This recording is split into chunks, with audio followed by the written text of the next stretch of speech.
سعودی عرب کے ساتھ حج 2025 کا معاہدہ طے پا گیا۔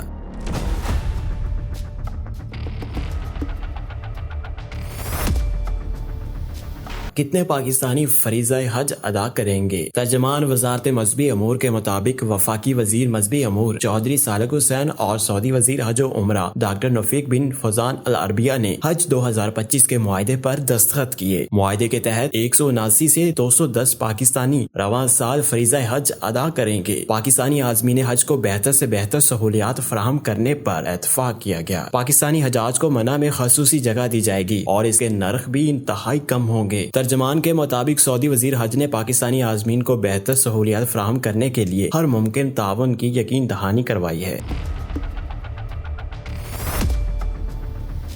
سفر حج کو مزید قابل رسائی، آسان اور آرام دہ بنانے کے لیے 20 سے 25 دن کا مختصر حج پروگرام متعارف کروایا گیا ہے۔ عازمین کو مدینہ منورہ میں 4 سے 8 روز کی مدت کے لیے اپنی رہائش کا انتخاب کرنے کی سہولت ہوگی۔ ہر عازم کو خصوصی طور پر ڈیزائن کیا گیا ایک بیگ ملے گا جس میں پاکستانی پرچم، شناخت کے لیے QR کوڈ اور متعلقہ معلومات ہوں گی۔ وزارت مذہبی امور ترجمان کا مزید کہنا ہے کہ خصوصی موبائل ایپ سے عازمین حج کے لیے تمام معلومات ان کے موبائل فونز پر دستیاب ہوں گی۔ عازمین اپنے حج گروپ کی معلومات، تربیتی شیڈول، فلائٹ کی معلومات، سعودی عرب میں اپنی رہائش، ادائیگی اور دوران حج مقامات کے لائیو نقشے و لوکیشن سے خود کو آگاہ رکھ سکیں گے۔ وفاقی وزیر چودھری صالح حسین سعودی وزارت حج کے زیر اہتمام جدہ میں جاری 4 روزہ بین الاقوامی حج کانفرنس میں بھی شرکت کریں گے۔ حج ایکسپو میں حجاج کو سہولیات کی فراہمی کے ذمہ داروں اور کمپنیوں سے مزید معاہدے بھی کیے جائیں گے۔